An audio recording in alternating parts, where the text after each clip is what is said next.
Hello everybody, we are back. My name is Winback and this is the second half of the build for our Pyromancer, our occultist and demolitionist. The two-handed range build full of lightning and fire and chaos damage. I am gonna go full off script today, so let me know if this is better or worse than it is. Just trying to make this a little bit quicker in the process of making these videos because they do take a lot of time and I want to trim that down quite a bit. So, as always, it's a YouTube video. Feel free to like, comment, subscribe your heart out, and we will get into this. We've made it up to about 67 from the last video. That's a little bit of progression, but it looks like there are a lot of things missing for some people in these videos, so they're not usually meant to be just kind of a one-shot deal. That first video is going to tell you all you need to know about the early game stuff, but I guess it makes more sense that you get the devotions and the skills right off the bat. So we'll talk about those first. As far as devotions go, I'll pull up that star map and let's see.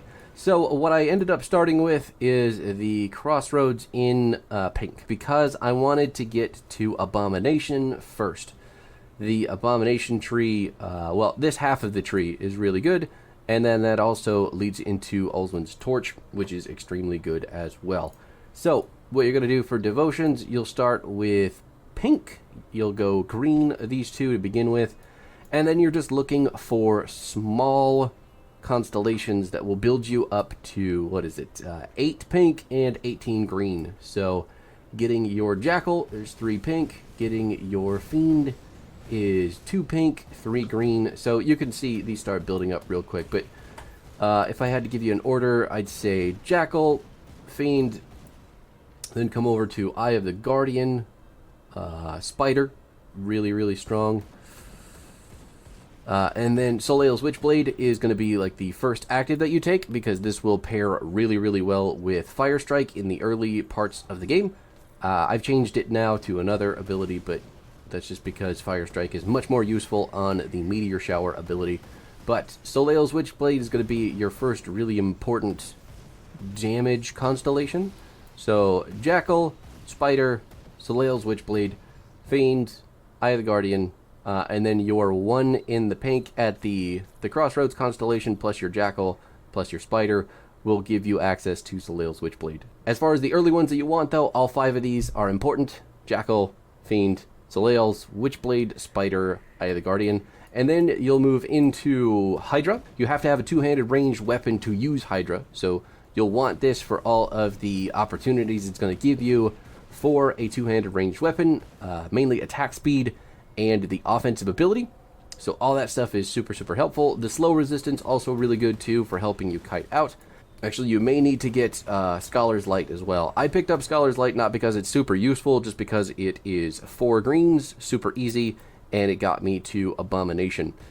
We filled out half the Abomination Tree because that's the only half that I wanted. The other half is Poison. The half that I took is Chaos and Vitality damage. So it's also converting physical damage into Chaos damage, which is even better because Chaos and Fire are the big ones for me.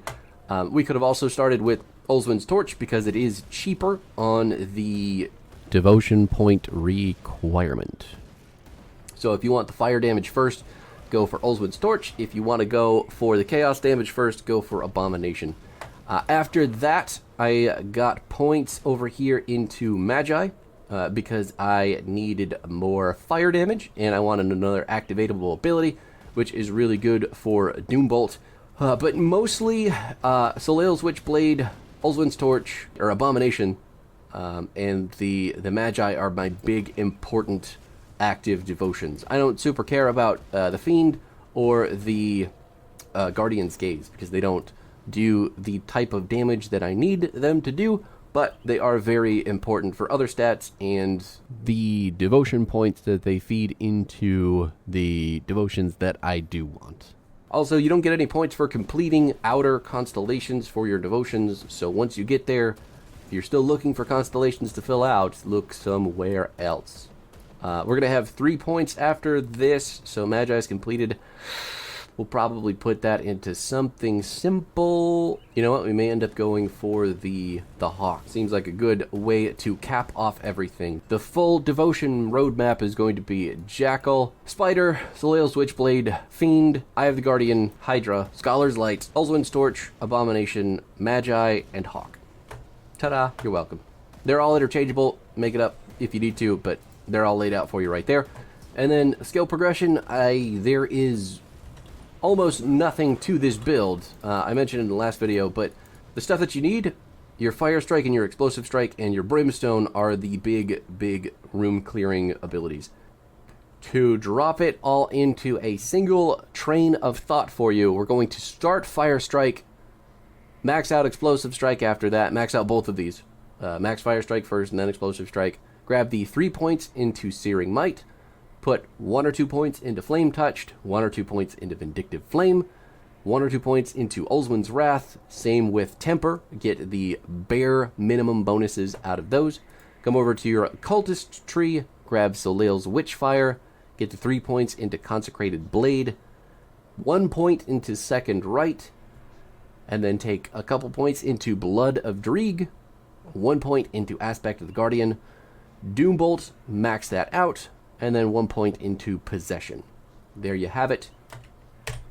Go with what feels right. If you're not doing enough damage with one or more of those skills, you can mix and match to see what feels correct. But typically, Fire Strike and Soleil's Witchblade together will do the maximum amount of damage that you need with your 2 damage types. So from there, things should be pretty smooth sailing, at least for the first 50 levels. I have a full tab of the gear that I've been using up to this point, so this is my very first set that has been working good. Brimstone is the set. So you'll get Eyes of Flame, Brimstone Shoulder Guard, Brimstone Repeater.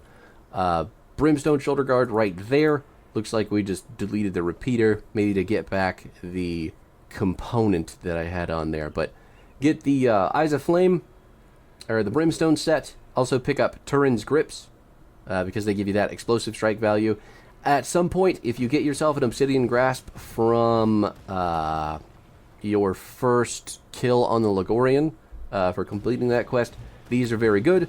No matter what you do, though, definitely put on the Consecrated Wrappings because they are giving you attack speed.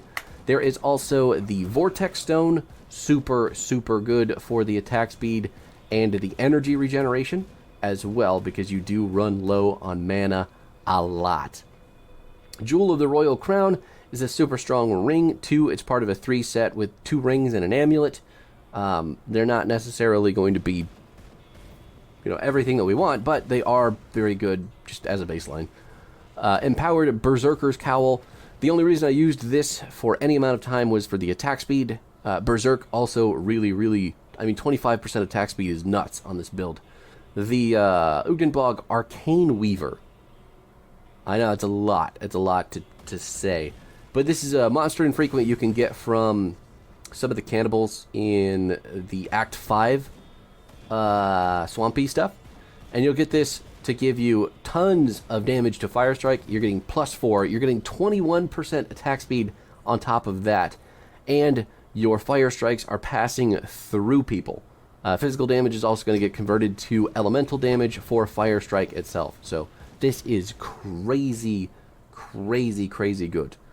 We also put on the Void Touched ammo to get some chaos damage on it and convert some physical damage as well, but it's not super necessary, that component. But this carried me all the way up to the point where I found the Sharpshooter set, got to level 60, and I think I picked this up at like level 40. So this is an extremely good item. Make sure that you're keeping an eye out for it. The set that we transitioned into, let's see, at level 60 was going to be the Sharpshooter set. This is going to give us a lot of piercing damage that we didn't have up to this point, which is really effective when coupled with our other types of damage, because the chaos enemies have a lot of resistance to the stuff that we do. But this is going to give us big crit damage. Fire damage is going to be converted into piercing at 30%, so we get kind of a very even keel across the board with each of them. Shrapnel Round also helps us activate devotion skills, but it's super handy, and it activates off weapon attacks, so you don't have to hit a button for it.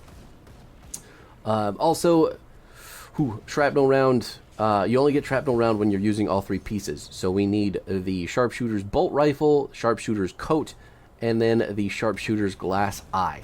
But glass eyes give you 2 to explosive strike, bolt rifle's giving you 4 to explosive strike, and then sharpshooter's coat's giving you 2 to fire strike. All extremely, extremely, extremely good. But that is getting a bit ahead of myself with the other gear. We also had the Anchorite's leg armor for the +2 to Vindictive Flame, but they're not great. They're just very common, and a lot of the time better than other stuff we can find. I think we... No. Oh, wait. Sharpshooters is a 4 set. I'm an idiot. You also get 2 to Fire Strike from the belt. So it's a hat, a gun, a coat, and a belt for the Sharpshooter set. And that is taking us mostly where the damage is at right now. Hopefully it's just going to make a lot of sense when you pick this stuff up in the game. If I'm talking too fast, feel free to go back, leave a comment, whatever you want to do, ask your questions. It is a lot of information, but I'm trying to squeeze it into a 10 to 20 minute video, so I can understand if it gets a little bit overwhelming. I myself just kind of go with what my brain feels at the time, but I'm playing it, you're watching it, there's obviously a huge difference. And you can see on the screen with all these enemies just how good this build is at clearing things from range. We're dropping meteors everywhere, we're dropping red lightning everywhere. Fire is erupting from the ground. Fire is erupting from the front of our gun. The Yetis are still super hard to kill, so I think this is going to be a lot more difficult in Uchtenbog, and I am not a fan of that.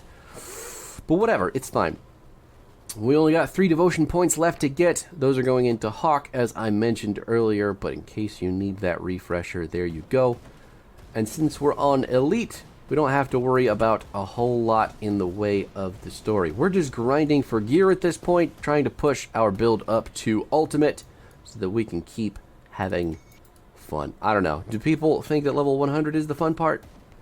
People like grinding out for maximum super gear is the fun part?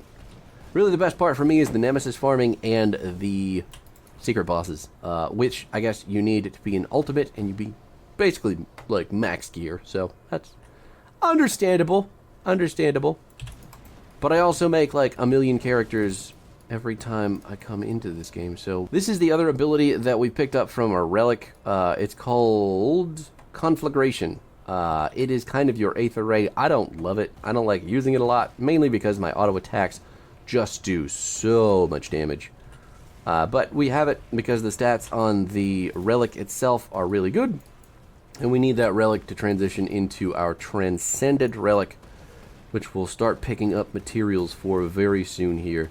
This build isn't necessarily endgame yet. We're not even level 70 as it is, but all this stuff that we're working with right now should probably carry us up to level 80 with a couple changes in gear here and there. Most of the rings, or both of the rings that I have right now are green. Neither of them are monster infrequent, but they are attack speed oriented, and they do help tons with what we're working on. Keep going. Almost at Fort Icon. I can't leave the buddies in danger. It just feels unfortunate.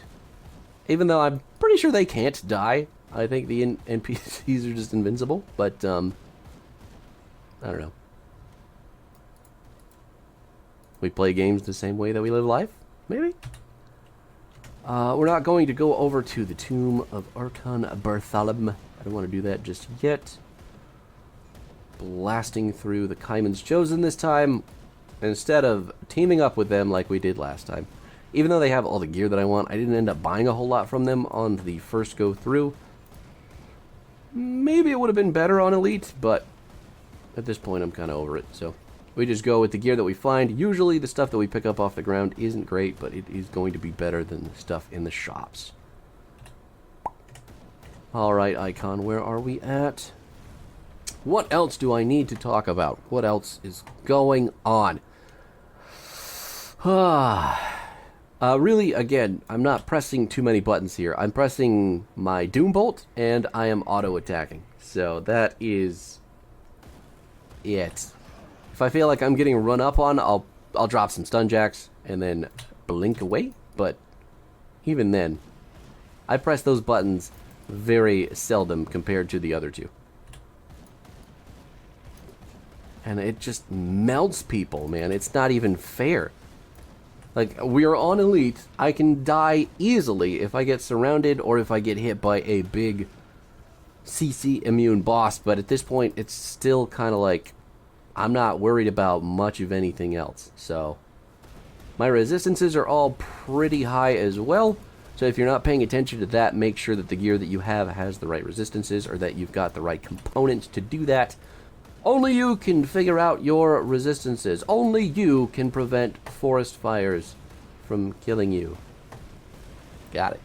Alright, sisters, I will see you all next time. We'll try to put a third video on this build. I don't know if that's necessarily going to be intended for anything important, but I'll try to get this this Pyromancer up to 80 or so we have some footage of maybe ultimate or some more endgame content so you guys can see what it's like. But regardless, this build is super fun. Hope you enjoyed it. Let me know if this touched on the things that you needed, and I'll see you next time.